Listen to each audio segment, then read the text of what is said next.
Brought to you by Envy, the power of French perfume. Nice perfume. Nice perfume.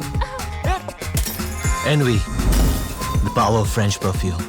एक वो जडेजा वाली बात आपने सही की है। बहुत लोग इस पे चर्चा कर रहे हैं कि क्या जडेजा को थोड़ा तेज़ खेलना चाहिए, लेकिन एंड में स्कोर कार्ड से बेहतर कोई जज नहीं है।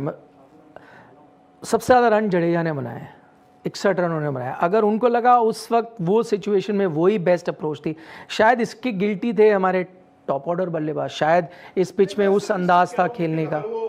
110 12 8 ओवर पे मारते तो 122 ऑल आउट हो जाता है इंडिया। तब आप उनको नहीं कहते। जडेजा से बेहतर इंडिया में हो सकता है, जडेजा से बेहतर ना टेल एंडर्स के साथ खेलना किसी को आता भी ना हो। टेल एंडर्स के साथ खेलना भी एक आर्ट है और जडेजा को वो पता है, क्योंकि वो पहली बार नहीं हुआ है। और हम तो आप ये देखो कहां से लेकर कहां आ गए हैं।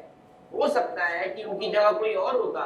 आई थिंक आप इसीलिए उन्होंने वॉशिंगटन सुंदर, मैं एक्चुअली एक्सपेक्ट कर रहा था, क्या पता जब उस वक्त 4 विकेटें आउट हुई इंडिया की, जब सुबह हो रही थी, मैं कह रहा था यार अगर ऐसी सिचुएशन आ जाती है कि ऋषभ पंत आउट हो जाए तो आप वॉशिंगटन सुंदर को भी अगर आप ऊपर भेजना चाहो तो भेज देना, बिकॉज जडेजा टेल एंडर्स के साथ बहुत अच्छा खेल सकते हैं। वॉशिंगटन सुंदर नहीं खेल सकते हैं कि अगर ऐसी नौबत आ गई। नहीं राहुल, ऐसा नहीं कि उनकी आलोचना हो रही है।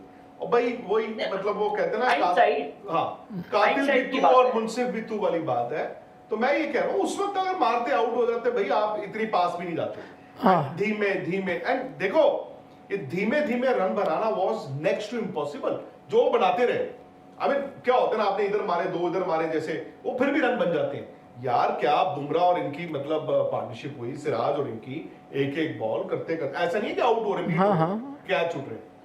बट एक स्टेज पे जाके ना आपको ये दिखने लगा था जब 30 रन रह गए थे, 35 रन रह गए थे इंग्लैंड के चेहरे पे भी। सो अब खैर वो नहीं, उस पर गिल ने बताया, उन्होंने क्या कहा, उनसे पूछा गया था, मैं सुन रहा था, शुभमन ने कहा कि उनसे भी पूछा कि भाई क्या तेज़ी से खेला जा सकता है। उन्होंने कहा कि मुझे लगा जो इनकी अप्रोच थी ठीक थी, क्योंकि वो बेस्ट सूटेड था। अगर आप देखें जैसे सुंदर है फॉर एग्जांपल, वो एक ये नहीं कि बहुत रिस्की शॉट खेल रहे थे, बट एक ड्राइव मारने की कोशिश कर रहे थे, बट उसमें कैच हो जाते। तो वो कुछ उस तरह से पिच थी कि अगर आप कन्वेंशनली भी अगर थोड़ा अटैकिंग खेल रहे हो सकता है आप मिस टाइम कर दो, थोड़ी पिच स्लो थी, आप आउट हो जाए। तो उनका कहना था कि ये अप्रोच सही थी, बल्कि अगर नई बॉल आ जाती तो जैसे हम लोग घबरा रहे थे, एकदम मुझे लग रहा था हाँ कि भाई नई बॉल आएगी विकेट ना चले जाए। उन्होंने कहा नहीं, 10-12 रन रहते तब तक नई बॉल आती, आपके 2-3 चौके आने थे और हम मैच जीत जाते। तो ये अप्रोच उन्हें लगा ठीक है। अब मैं यही कह रहा हूँ, वो हाइंडसाइड है कि अगर आप एक शॉट ऐसा खेलते, मतलब ग्लोरी शॉट, चलो बाय सरप्राइज ही कहते हैं, आप बशीर को टारगेट करते, खड़ी हो जाती बॉल, आउट हो जाते, तो फिर हम कहते हैं यार वो स्टूपिड हो गया। या देखिए बुमराह बहुत अच्छा खेले, फिर भी उन्होंने जो शॉट खेला, लोगों ने तो कहा ना यार क्यों खेलने की जरूरत है, वो सोच के तहत मारा हो। करेक्ट, ये भी हो सकता है कि चल यार आप चांस ले लो, मार दो। ये है इंडिया और इंग्लैंड का महामुकाबला। लाइव मैचेस तो आप देख लेंगे, मगर खेल के पीछे टीमों की स्ट्रैटेजी, टीमों की चाल और फिर आपके सवाल, ये सब होंगे स्पोर्ट्स तक।